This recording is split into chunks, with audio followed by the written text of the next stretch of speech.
Telugu Desam party అధికారంలోకి వస్తే స్థానిక నేతల కనుసన్నల్లోనే సంక్షేమ పథకాలు ఇస్తామని నారా లోకేష్ అనడం బాధాకరంగా ఉందని విజయవాడ తూర్పు నియోజకవర్గ వైఎస్ఆర్ కాంగ్రెస్ పార్టీ ఇన్ఛార్జ్ దేవినేని అవినాష్ అన్నారు. స్థానిక ఎమ్మెల్యే గద్దె రామ్మోహన్ ఏనాడు ప్రజల కష్టాలు తీర్చిన దాఖలాలు లేవని వారి మాటలు నమ్మవద్దన్నారు.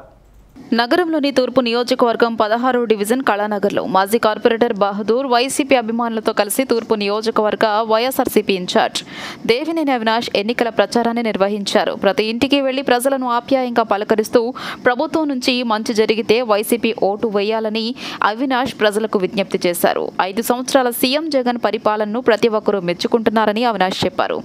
రాష్ట్ర ప్రభుత్వం అందించే సంక్షేమ పథకాలు అమ్మ ఒడి, చేయూత, ఆసరా, ఈబీసీ నేస్తం పథకాలు అందుకున్నామని ప్రతి ఒక్కరూ చెబుతున్నట్లు అవినాష్ వివరించారు. మళ్లీ మా ఓటు జగన్మోహన్ రెడ్డికే ప్రజలు ఓటు వేస్తామని అనటం సంతోషాన్నిచ్చిందని అవినాష్ చెప్పారు. టీడీపీ నేతలు చేసిన కుట్ర వల్లే నేటికి అవతాతలకు పెన్షన్ అందలేదని అవినాష్ విమర్శించారు. కుల మతాలకు అతీతంగా సంక్షేమ పథకాలు అమలు చేశామన్నారు. టీడీపీ నేతలు చెప్పే అసత్య ప్రచారం ప్రజలు నమ్మే పరిస్థితిలో లేరన్నారు. స్థానిక ఎమ్మెల్యే గద్దె రామ్మోహన్ ఏనాడు ప్రజల కష్టాలు తీర్చిన దాఖలాలు లేవని అవినాష్ మండిపడ్డారు. జగన్ సహకారంతో 650 కోట్లతో తూర్పు నియోజకవర్గాన్ని అభివృద్ధి చేశామన్నారు. కరోనా కష్టకాలంలో కూడా ప్రజలకు సేవ చేసింది వైసీపీ నాయకులు, వాలంటీర్లు మాత్రమేనని అవినాష్ గుర్తు చేశారు. ఈరోజు ఈ ప్రాంతంలో ఉన్న పెద్దవాళ్ళు కానివ్వండి, వికలాంగులు కానివ్వండి, ఎంతో బాధపడుతూ ఇది వరకు మాకు పెన్షన్ ఇంటికి వచ్చేది, వికలాంగులుగా మేము ఇంట్లోనే ఉండేవాళ్ళం.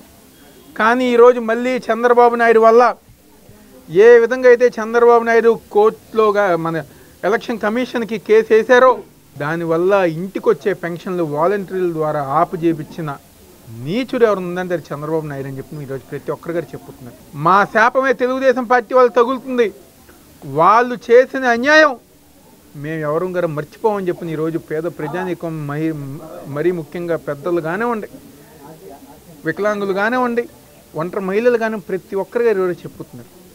నిజంగా మేమందరం గారు ఒకటే అడుగుతున్నాం, ఏం అన్యాయం చేశారు వాళ్ళు మీకేం ద్రోహం చేశారు? ఈరోజు పెద్దవాళ్ళు కానివ్వండి, వికలాంగులు కానివ్వండి, ఎందుకు ఈ కక్ష సాధింపు చర్యలు వాలంటీర్ల పైన? ఈరోజు ప్రజానీకానికి మంచి చేస్తుంటే దాన్ని చూసి ఓరవలేక మీకు సంబంధించిన మనిషి నిమ్మగడ్డ రమేష్తో ఎలక్షన్ కమిషన్ దగ్గర కేసు వేయించి ఈరోజు పెన్షన్ వాలంటీర్ల ద్వారా ఇప్పించే కార్యక్రమం. సంక్షేమ పథకంతో పాటు అభివృద్ధి కార్యక్రమాలు కూడా 100కి 100% పూర్తి చేశారు. ఇక్కడ తెలుగుదేశం పార్టీ వాళ్ళు వచ్చి ఓటు అడగడానికి కూడా అర్హత లేనటువంటి వ్యక్తులు ఏమి పని చేశారని అడుగుతారు. ఒక్క మంచి పని చేశామని చెప్పండి.